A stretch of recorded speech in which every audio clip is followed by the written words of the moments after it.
If you clicked on this video, then there's a good chance that you might be in the market to purchase either a Tesla Model 3 or a Tesla Model Y, and maybe you're trying to determine which vehicle is better for your needs. Well, in this video, I want to dive into some of the side-by-side differences between these vehicles, highlight which vehicle might be better for certain circumstances, and also answer the question, is the Model Y worth the extra cost premium over the Tesla Model 3? So stick around and we'll dive into the details. I did want to say a special thank you to David from the YouTube channel What Drives You for allowing me to use images and video clips from several of his Model 3 and Model Y comparison videos. If you're interested in seeing some of his detailed comparisons between the Model 3 and the Model Y, definitely check out his channel. I'll make sure to put a link in the description below. Before we dive into some of the detailed comparisons between the Tesla Model Y and the Model 3, like cargo space, passenger room, etc., I think it's important that we first establish the cost difference between the two vehicles.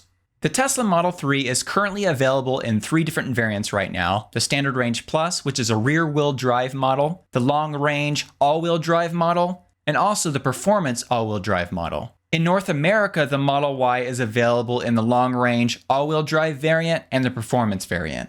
If you compare the purchase price between a Long Range Model 3 and a Long Range Model Y and add in the destination and dock fee of $1,200, you can see that the Long Range Model Y costs $4,000 more than the Long Range Model 3. However, for many people, the most important number might be that monthly payment amount.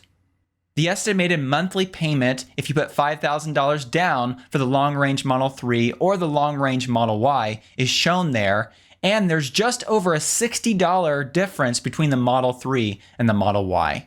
Now, if you're fine with just over 260 miles of EPA rated range, which is probably fine for a lot of people, then you might compare the Standard Range Plus Model 3 to the cheapest version of the Model Y, the Long Range Model Y, and as you can see, there is quite a price difference between these two vehicles. Once again, factoring in the purchase price with the $1,200 destination and dock fee, you can see that there's a $14,000 price difference between the Standard Range Plus Model 3 and the cheapest version of the Model Y that's available right now in North America, the Long Range all-wheel drive version of the Model Y. And then once again, that really important metric, the monthly payment amount with a $5,000 down payment. As you can see there, the Model Y will cost you somewhere around $213 more per month if you finance the vehicle with the terms that we have specified here. So now that we've established the basic price difference between the Model 3 and the Model Y at the time of purchase, and also the basic monthly payment that you might expect to pay for these vehicles, I'd like to talk about why I believe the Model Y might be better and might be worth the extra cost difference. However, I also want to establish that the Model 3 is also a great vehicle and does offer some features and some benefits that the Model Y does not. For instance, when it comes to energy efficiency and the energy costs, the Standard Range Plus Model 3 and also the Long Range all-wheel drive Model 3 will cost slightly less per year in average energy costs due to the Model 3 having slightly better efficiency. However, as you can see, electricity costs are quite low and both vehicles are very efficient. So although the Model 3 is a little more efficient and does cost a little bit less in energy cost, the difference is not that drastic. So while this does play a little bit into the cost of the vehicle, it's not a huge factor in my opinion. When it comes to some of the other ownership costs, maintenance costs should be about the same for both vehicles. Because both the Tesla Model 3 and the Model Y require very little maintenance and do not require oil changes, transmission fluid services, tune-ups, belt replacements, etc. Also, both vehicles are currently holding their value very well, so when it comes to selling your vehicle in a few years, depreciation should be very similar between these two vehicles. Not only is the Model 3 a little bit more efficient, as I just mentioned, but the Tesla Model 3 in the long range version and also the performance version offers more range than the Tesla Model Y. As you can see, the long range all-wheel drive Model 3 offers over 350 miles of EPA rated range as compared to the Model Y long range all-wheel drive's EPA rated 326 miles of range. So now that we've talked about ownership cost, efficiency, and basic cost of ownership, I'd like to now dive into some of the dimensional differences, both interior and exterior, between the Model 3 and the Model Y. When it comes to the exterior differences, the Model Y is a little bit longer, a little bit wider, over 7 inches taller, has a slightly longer wheelbase, and has just over an inch more ground clearance. However, when it comes to some of the practical measurements, due to the Model Y being taller off the ground than the Model 3, when you're getting into the Model Y, from the road surface to the top of the door seal is about 58.5 inches.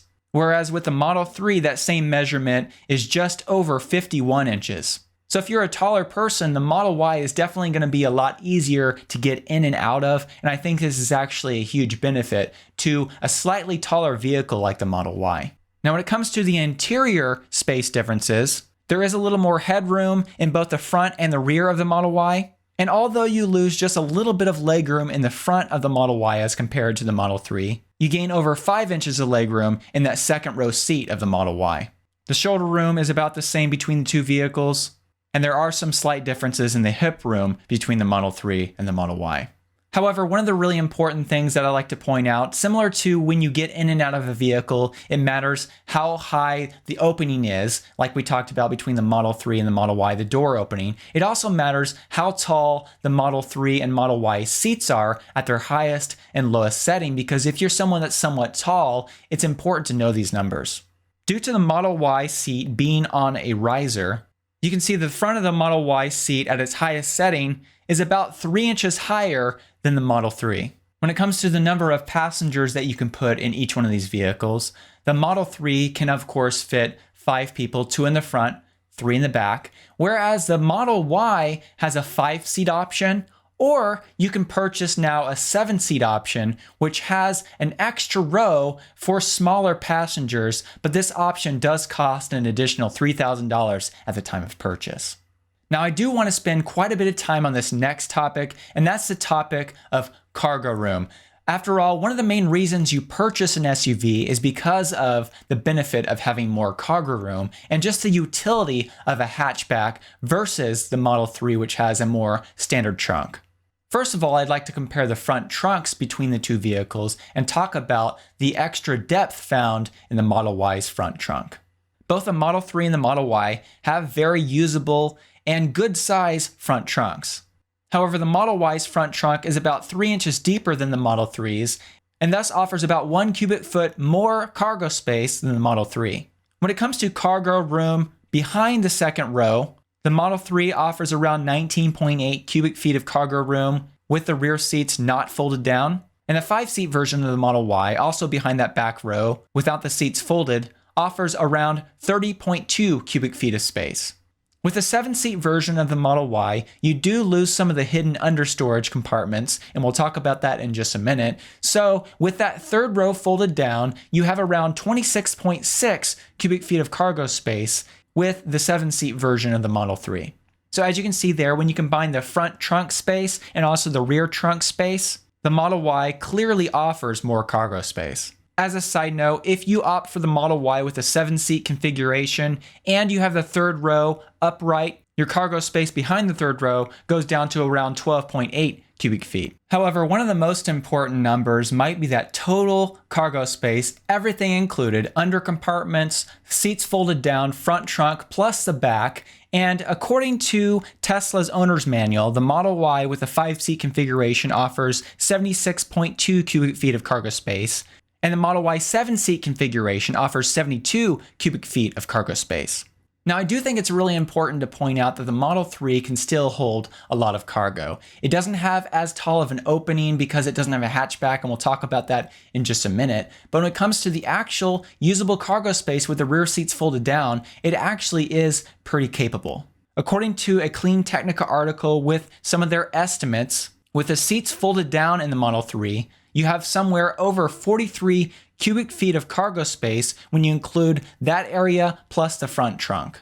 However, one of the big reasons you buy a hatchback is not only because of the cargo space, but also because of the height and being able to get taller items into the back of your vehicle. David from the YouTube channel What Drives You did a detailed comparison measuring the inside of the Model Y hatch versus the inside of the Model 3. And as you can see, he found that the lowest opening point of the Model Y hatch was around 22 inches tall, and at its highest point was around 27 inches tall. This is as compared to the Model 3 opening, which is just 18 inches. There's also quite a difference in the hidden storage compartments between the two vehicles. If you remove the lower bottom trays in the Model Y, you can see there are several deep concaves there in the middle, and also 2 deep storage areas on the side of the Model Y as well. When you look at the Model 3, it does have a similar hidden storage compartment at the back of the trunk. However, when it comes to the side storage area, it only has a storage compartment, a deep storage compartment on the far left side and not the far right side. And that storage cubby on that far left side is not quite as deep as the Model Ys. Also, the Model Y has the ability to fold down just the center for more of a pass-through design if you have a really long item that you need to stick through. Whereas the Model 3 does not have that same pass-through in the middle, but requires you to fold down the complete left seat.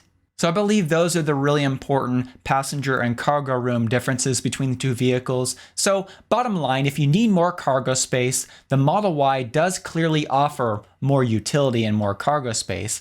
However, the Model 3, as I've pointed out, still is very capable and still can fit quite a bit. When it comes to the actual length inside the vehicle with the seats folded down, they're roughly the same between the Model 3 and the Model Y. And when it comes to the width inside the vehicles, they're very similar as well, but it's really that height in the opening and the height inside the vehicles that offers the extra cargo space and also the extra hidden compartments in the Model Y as well that really make the difference.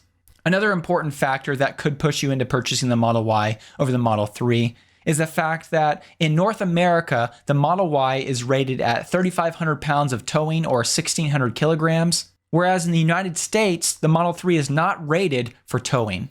For a period of time, you could purchase a European version of the Model 3 that you could choose a tow hitch at the time of purchase, and Tesla rated the Model 3 towing to be around 2,000 pounds or 910 kilograms. However, that option is no longer available on the design studio. However, as far as I can tell, you can still call Tesla after the fact and add that off menu to the European version of the Model 3. This may change, and over time, by the time you watch this video, you'll definitely want to call Tesla and make sure that's still available.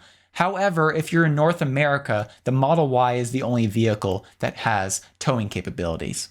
The next comparison I want to make between the Model 3 and the Model Y may not be important for some people, but I believe it's still important to point out, and that's the performance differences between these vehicles. As you can see on this chart, the long-range all-wheel drive and performance versions of the Model 3 are slightly quicker in the 0 to 60 miles per hour and also have a higher top speed than the Model Y. So if performance is your thing and you don't need the extra cargo space, then clearly the Model 3 is the vehicle that you should lean towards. There is one last comparison that I want to make before I wrap up this video, and that is the charging speed comparison. This is important, although the difference is not huge, it is still worth pointing out. When it comes to comparing charging speeds, there are a number of different ways you can look at this, but the most practical and I believe the most important way to look at this and compare this is how many miles can be added per minute of charging. According to Tesla's website, the long-range all-wheel drive Model Y can add around 162 miles in a 15-minute charge at a V3 supercharger. Whereas the Model 3 long-range all-wheel drive, much in part due to its added efficiency, is able to add around 175 miles of drivable range during that same 15-minute charge. So although the charging curve and the time it takes to go from a 20% state of charge, for instance, to an 80% state of charge in these vehicles may be very similar, when it comes to the added efficiency of the Model 3, this means that you can actually get more drivable range in the same amount of charging. So while this is not a huge difference, it is something worth pointing out. So to wrap all this up, the Model 3 will have a lower cost of ownership. However, the Model Y offers more passenger room and also more cargo room. However, the Model 3 has greater range and better efficiency, offers slightly better performance, and also offers slightly faster charging speed. So in the end, I believe the choice is actually pretty easy if you understand your priorities. So what are your priorities? And hopefully, if you know your priorities and you figure those out if you have not already, the decision will be easy. Well, thank you so much for watching this video all the way through to the end. I would like to thank the Patreon supporters who support me every month and help make this content possible. A special thank you to my performance supporters and also the other supporters listed on the screen. If you'd like to find out more about the Patreon community I've set up, I'll put a link in the description below. Thank you so much.